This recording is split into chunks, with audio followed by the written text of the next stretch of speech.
देखते हुए हम लोगों ने एक संगठन बनाया, जिस संगठन का नाम है बिहार आदिवासी सेना।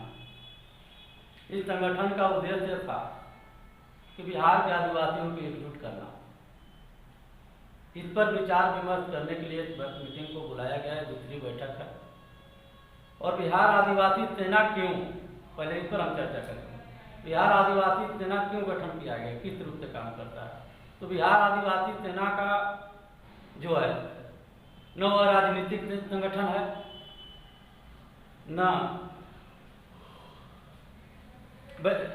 राजनीतिक संगठन है, न वो किसी दल का संगठन है। यह वैचारिक संगठन, आदिवासियों का एक संगठन है, वैचारिक संगठन। यह रजिस्टर्ड कोई संगठन नहीं है, यह वैचारिक संगठन है, आदिवासियों का विचारधारा है। बिहार आदिवासी संगठन का मुख्य उद्देश्य है बिहार के जितने भी आदिवासी हैं सबको एकजुट करना, सबको एक मंच पर आना, सभी संगठन के लोगों के साथ मिल करके काम करना, चाहे वह संगठन जातिगत रूप से संगठन हो या राजनीतिक संगठन हो या सामाजिक क्षेत्र में जो भी संगठन काम कर रही है अपने अपने क्षेत्रों में, सभी संगठन के साथ मिलजुल करके अपनी दायित्व को संभालते हुए अपने अस्तित्व को बचाने के लिए, आदिवासियत को बचाने के लिए, अपने जल जंगल जमीन की लड़ाई के लिए, अपने संवैधानिक अधिकार को लेकर के इस संगठन को तैयार किया गया है। इस संगठन आज जो देश आज़ाद हुआ 75 वर्ष बीत गया, लेकिन आदिवासी समाज के अंदर बहुत सारी संगठन जो है बिहार के अंदर रनिंग कर रही है। वह संगठन जो है जातिगत संगठन रहा। चेरो संगठन अलग अपना काम कर रहा है, उरांव संगठन अपना अलग काम कर रहा है, संथाल संगठन अपना अलग काम कर रहा है, गोंड संगठन जो है अपना अलग काम कर रहा है। तो इससे हमारे क्या है कि हम बट जाते हैं। जिस चीज क्षेत्र में मिशन पर काम करना चाहिए उस मिशन पर हम लोग नहीं पहुंच पाते हैं, और इसका फायदा जो है गैर राजनीतिक पार्टियां, गैर राजनीतिक संगठन हम आदिवासियों को फोड़ डालो और शासन करो की नीति पर काम कर रही है और हम लोगों को आपस में लड़ाने की काम करती है। राइट? तो लड़ाने का कौन काम करता है? तो गैर राजनीतिक संगठन। जिस तरह से प्रत्येक जिला में आप जाकर देखेंगे तो वनवासी सेवा आश्रम खुला हुआ है जो कि RSS की संगठन है।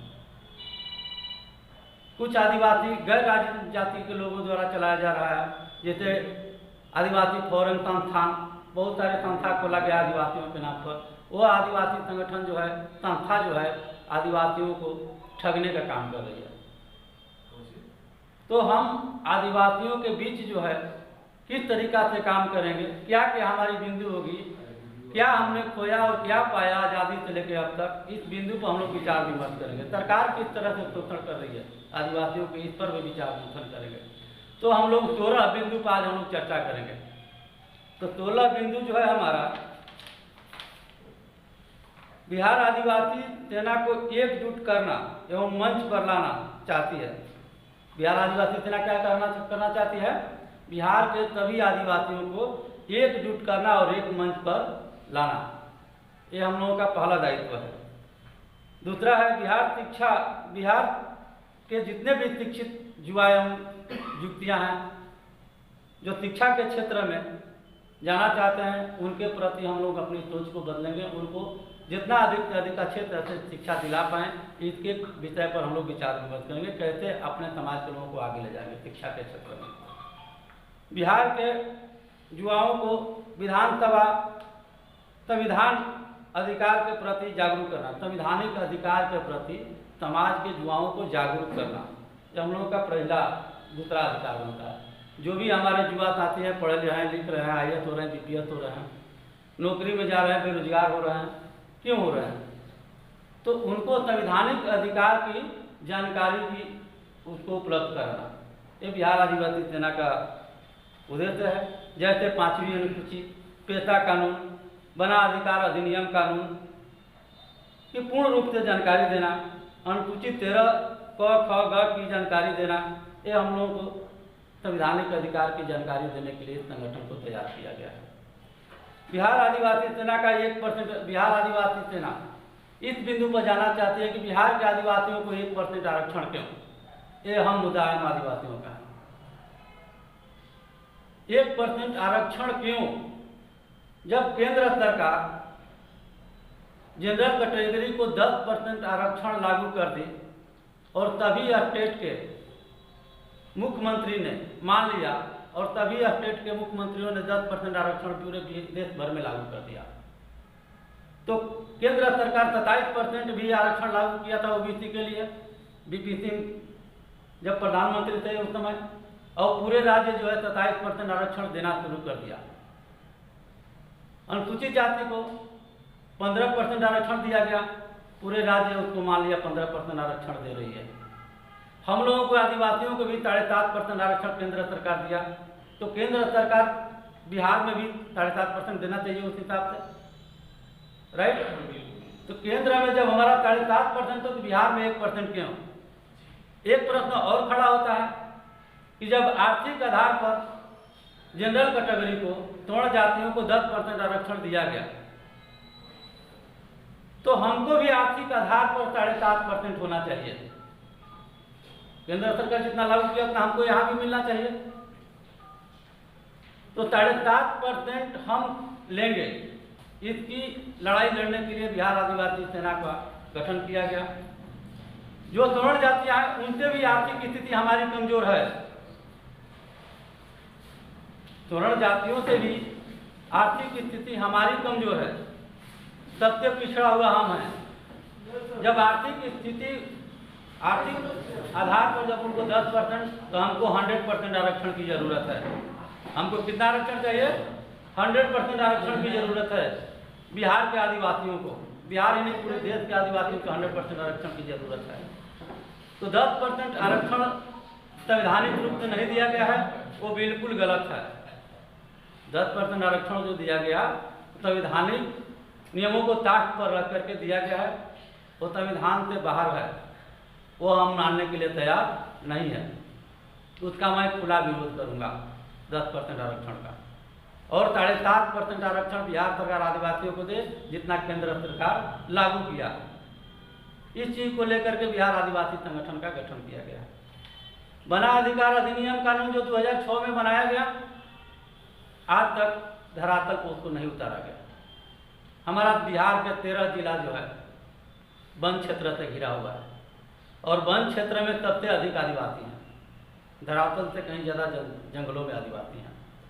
जब हमारा जंगल में जितने सबसे अधिक आदिवासी हैं, उन जंगलों पर सेंचुरी एक्ट लगाया गया वन अधिकार अधिनियम के तहत, और सेंचुरी एक्ट लगाने के कारण बिहार के सारे आदिवासी जो भूखमरी के कगार पे हैं।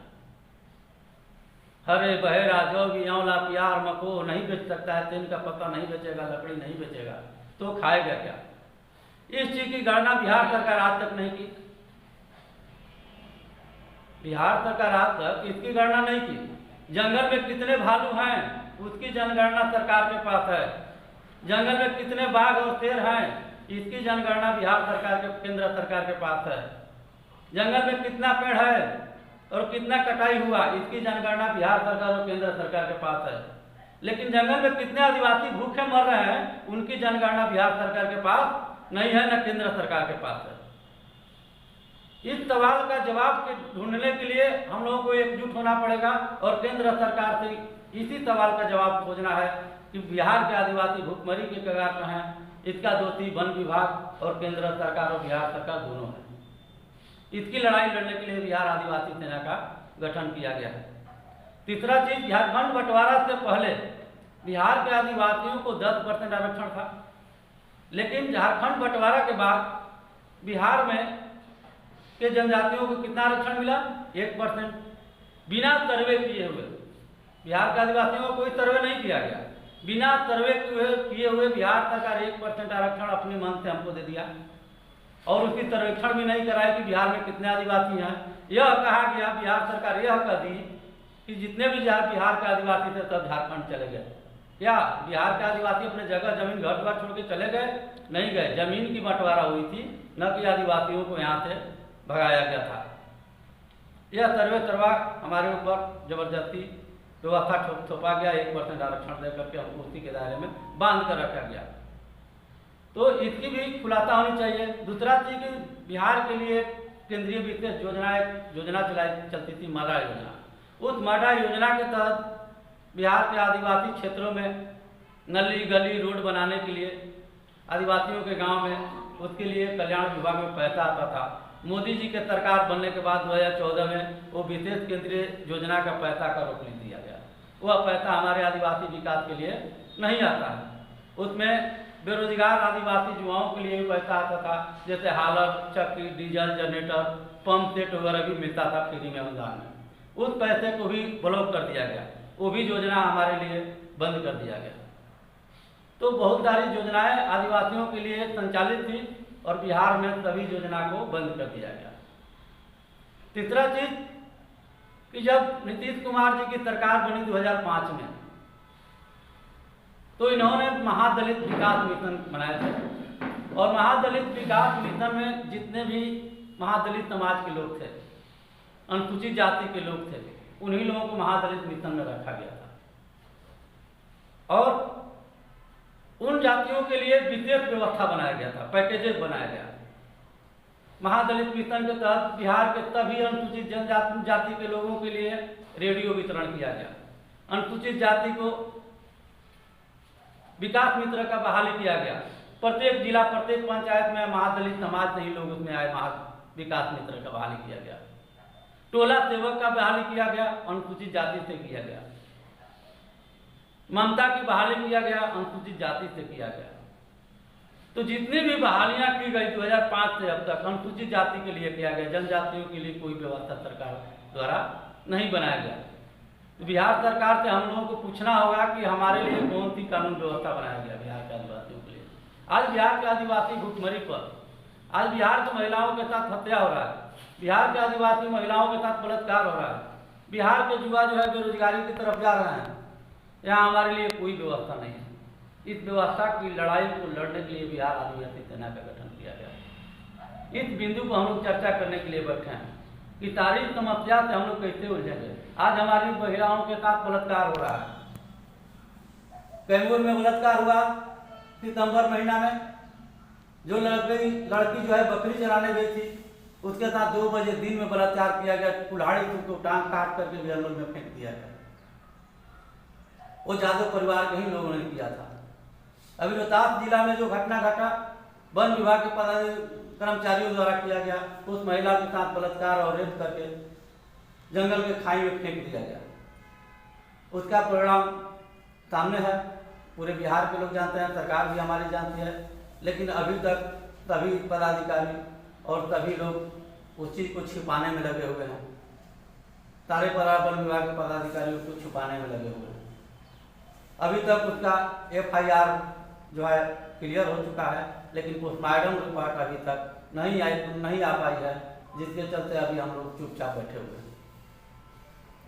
इस सभी बिंदु पर विचार विमर्श करना है, कैसे किया जाएगा, हम अपने अधिकार को कैसे लेंगे। दूसरा चीज 2010 में KP रमैया साहब थे प्रधान सचिव बिहार सरकार में। उन्होंने एक चिट्ठी जारी किया था कि झारखंड बंटवारा के बाद बिहार को जो 5वीं अनुसूची की दर्जा प्राप्त था वो झारखंड को चला गया और बिहार में 5वीं अनुसूची का दर्जा नहीं है। तो 5वीं अनुसूची दर्जा के लेकर के इन्होंने एक चिट्ठी जारी किया था 2010 में प्रत्येक जिला के बिहार को, कि जितने भी जिला के पदाधिकारी हैं एक सर्वे करके दें कि किस जिला में कितने अनुसूचित जनजाति के लोग रहते हैं, किस गाँव में, किस ब्लॉक में, ताकि वहाँ के आदिवासियों का विकास किया जा सके। लेकिन कोई भी जिला के पदाधिकारी, जिला कल्याण पदाधिकारी से लेकर DM तक उस लेटर पर कार्रवाई नहीं किया। वो लेटर आज भी यथावत पड़ा हुआ है। तो हमको चाहिए 5वीं अनुसूची, हमको चाहिए वना अधिकार अधिनियम, हमको चाहिए संवैधानिक अधिकार, जल, जंगल और जमीन। जब तक पर्यावरण नहीं बचेगा, जब तक जल, जंगल, जमीन नहीं बचेगी, धरातल पर रहने वाले आदिवासियों की कोई मान सम्मान और आदिवासियत खत्म हो जाएगी। आदिवासियत अगर बचानी है धरातल पर रहने वाले आदिवासी को, तो सबसे पहले जंगल में रहने वाले आदिवासियों के अस्तित्व को बचाना होगा, जंगल को बचाना होगा। तो जंगल को नहीं बचा पाएंगे तब तक हमारा आदिवासी बचने वाला नहीं है। सभी बिंदु पर विचार विमर्श करने के लिए यह बिहार आदिवासी सेना का गठन किया गया। और एक मुद्दा और है, बिहार आदिवासी सेना सबके साथ लड़ने के लिए तैयार है, चाहे वो अपना भाई हो, चाहे वो केंद्र सरकार हो, चाहे राज्य सरकार हो, चाहे वन विभाग हो। केवल आप लोगों की सहयोग की जरूरत है, आप लोगों को कदम में कदम मिला के चलने की जरूरत है। हम लोग आपके संवैधानिक अधिकार के लेकर के तत्पर हैं और हम लोग चाहते हैं कि बिहार में आदिवासी आंदोलन खड़ा किया जाए। बिहार के गांधी मैदान में बिहार सरकार को घेरने का काम करेंगे, वन विभाग को घेरने का काम करेंगे और राज्यपाल को घेरने का काम करेंगे। इस पर विचार विमर्श करने के लिए हम लोग इस बैठक का आयोजन किया है, इस संगठन को संचालित कर रहे हैं। आज तक दूसरी बैठक, एक चीज और बताना चाहूँगा, जितने भी हमारे समाज के लोग हैं, चाहे वो किसी भी राजनीतिक पार्टी से जुड़े हैं, किसी भी संगठन से जुड़े हैं, संगठन में जुड़ना और राजनीतिक पार्टी में जुड़ने से हमारे समाज का कितना विकास हुआ, इस पर फोकस करने की जरूरत है। केवल हम संगठन में जुड़ गए, संगठन में मीटिंग करें, संगठन में चले जाए, भाषण दिए और चले गए, और हमारे समाज को क्या मिला, इस पर चिंतन और मंथन करने की जरूरत है। हम किसी पार्टी के नेता हैं, हमारा कोई भी नेता हो सकता है, लेकिन उस नेता से हमारे समाज के बीच क्या असमंजस है, उस पर भी विचार विमर्श करने की जरूरत है। क्या फायदा और क्या लाभ है।